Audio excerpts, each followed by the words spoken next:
There are more than 100 unique styles of beer, each with their own set of ingredients, process, guidelines, history, and experience. If you're a beer lover, an industry leader, or somewhere in between, a better knowledge of beer style will improve your life and your work. Welcome to A Sense of Beer Style, essential beer style training for those who want to lead in food and beverage. I'm Julia Herz. And I'm Jeremy Storton. We're advanced Cicerones, beer judges, home brewers, and we're excited to guide you through the vast and wonderful world of beer styles. Well, once again, welcome back to the Sense of Beer Style Stylecast with my dear friend Julia and me, Jeremy. Today, we're going to talk about our favorite thing. For me, this is why we're all here: how to taste beer like a professional, like a judge, like someone who has tasted one or two beers in his or her life.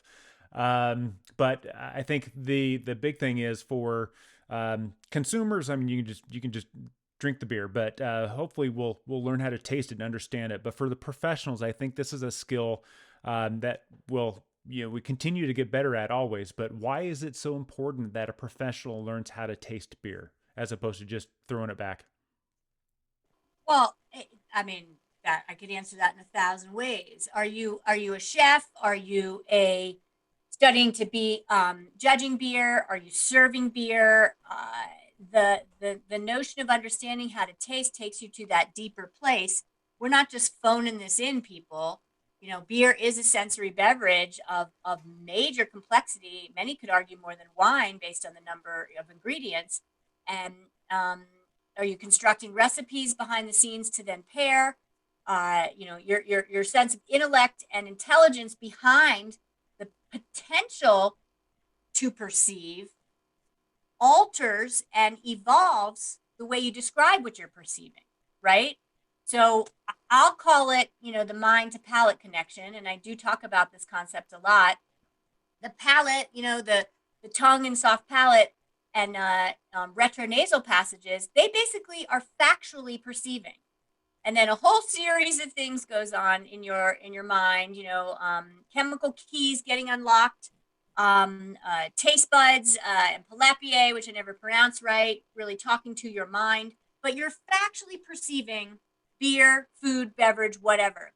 And then your mind, right, not the palate, I often like to say is like the high school kid at the dance in the corner gossiping about everybody in the room. And your mind could have a bias from childhood. I don't like those Brussels sprouts. A bias of I hate wine, I love beer, or vice versa. That bias will then influence the lexicon and language that you use to describe the beer, as well as influence your experience and perceptions in a positive, negative, or neutral is the hope way. So the more as a professional you can dial in to how to perceive flavors and describe them in a way that is not loaded or charged with bias, the better you could be at your job, the better you could be at making beer, the better you could be appreciating your beer, the better your life could literally be, because gastronomic pleasure, if you're living not hand to mouth, right? Each one of us, if we're fortunate enough to be listening to this and we're advancing our beer studies, we are not in survival mode as so much of the world is in. We are fortunate. And so we can take beverage and food beyond quenching thirst and using it only as fuel, and using it for gastronomic enjoyment to enhance and enrich our lives. So, like, deep question, Jeremy. I got a lot of feelings on this. And with that, like, maybe we finally, I let go of the microphone and give it back to you to get into the topic. Well, I just want to, I also get excited about this. This is why I love talking about this, because from a consumer standpoint, a consuming standpoint, we think about those flavor or aroma memories from way back when we were kids whenever we get a whiff of those aromas, it just conjures an immediate sense of like home or joy or something like that. For me, it'd be like my grandmother's cinnamon rolls, or like walking into an Italian restaurant and all of a sudden you're like, oh, they're making marinara right now. I can smell the garlic and the basil, and it's just you have those aromas, and it becomes this really deep neurological connection that it just brings back these memories, these experiences. And then from a professional point of view, your guests are going to experience this, and to be able to explain this to them is a way that you can help them have a better experience, make them want to come back to your establishment more. And bottom line is, you can make more money if you're better at this. There's so many different ways to do this, but there's it's all good. There's nothing bad. But like you said, there's 1,000 different ways to look at this. But let's just do a quick review of the brewing process for anyone who's just still iffy on the brewing process, because this is how the brewing process is where we're going to cultivate flavor. And we're going to start from the ingredients. The water and the amount of salts in the water is going to affect how the flavors express themselves. The way that the barley and the malt, the varieties of the barley and the malt are going to express different flavors, how they're used in the brewing process, and what combination and what blend is going to create flavor. When you basically create wort or a malt like tea, and then goes into a boiling process where we add hops. When you add hops in the beginning, it gets bitter. When you add hops at the end, you get aroma and a little bit of flavor.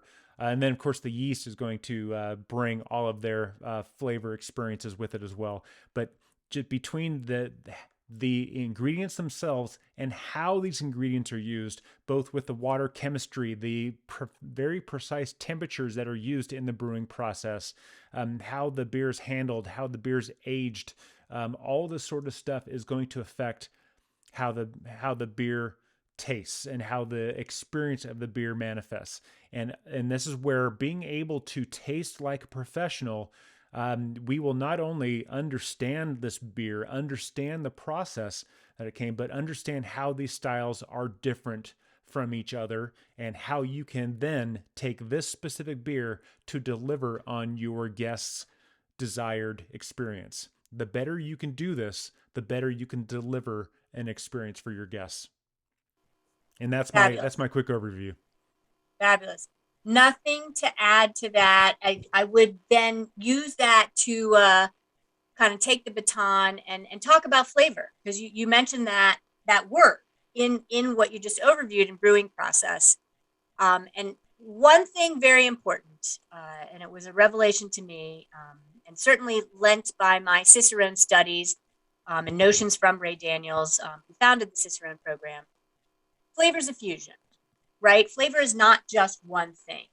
And so in that, I am kind of USA Today lady, like I need it super simple, or I just get lost. And so I'm going to share screen real quick and have you understand real quick what the flavor triangle is. Because of that fusion of flavor is three things, it's easy to think of it as a triangle, as if you are looking at this flavor triangle that I created with the guidance of, a doctor of genetics, Dr. Nicole Garneau, helped me boil it down to basically this.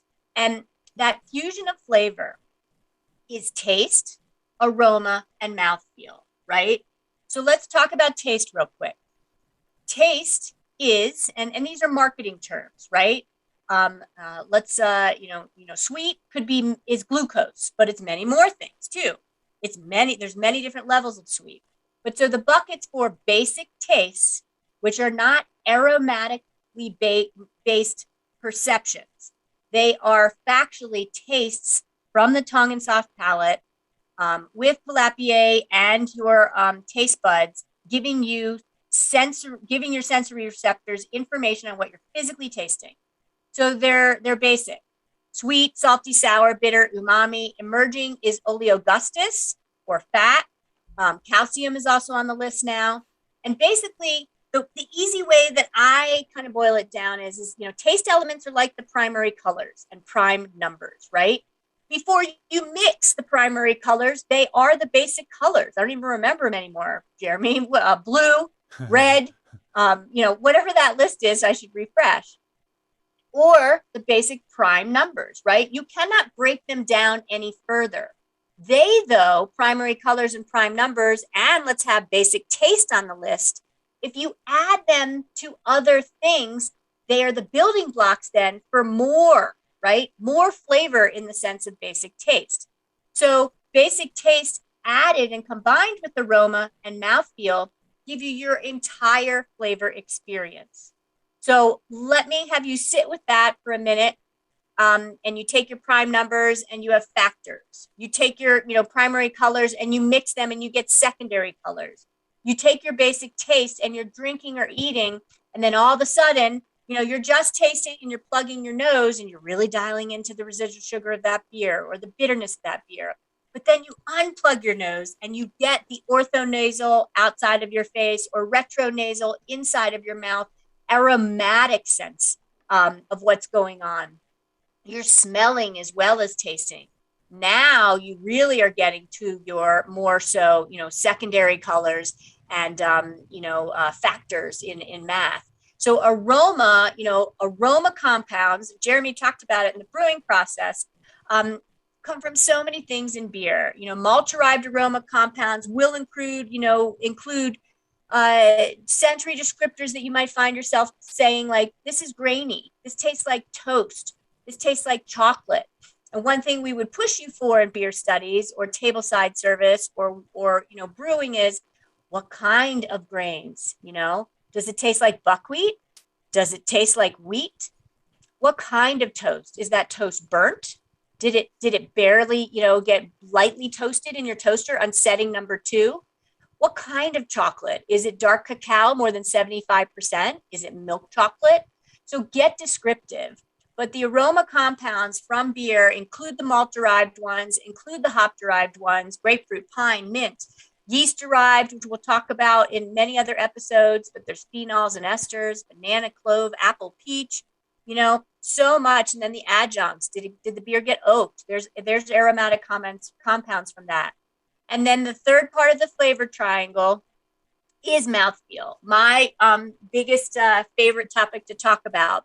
And the notion of the buckets of temperature, textures, and pain really trigger what you are sensing with your trigeminal nerves when you are dialing into mouthfeel.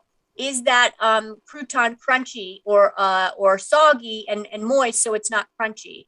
The Caesar salad that crouton's on, is the lettuce, the romaine lettuce that has been served to you, crisp, right, straight from the fridge, or is it wet and wilty so it's not crispy?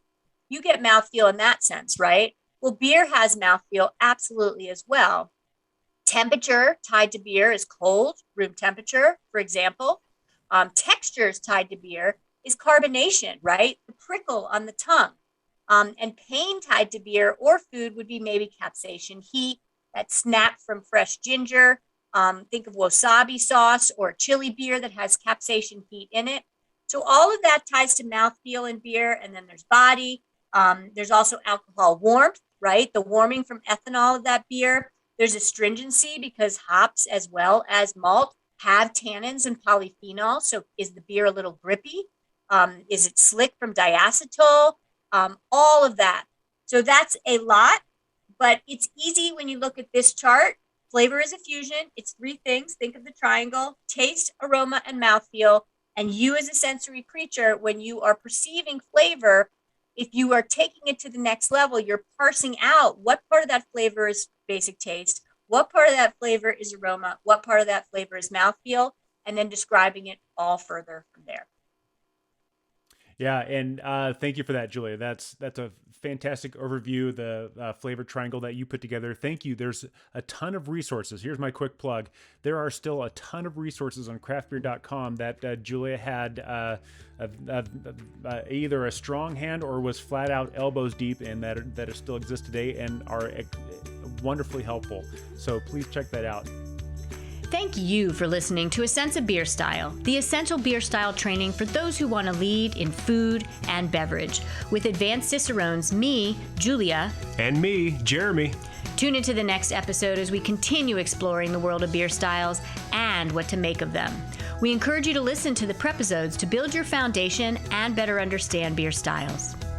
And before the next episode, I'd like to ask you to review the show and let us know what you'd like featured in upcoming episodes. Until next time, here's to you and your sense of beer style. Thank you for listening. Cheers.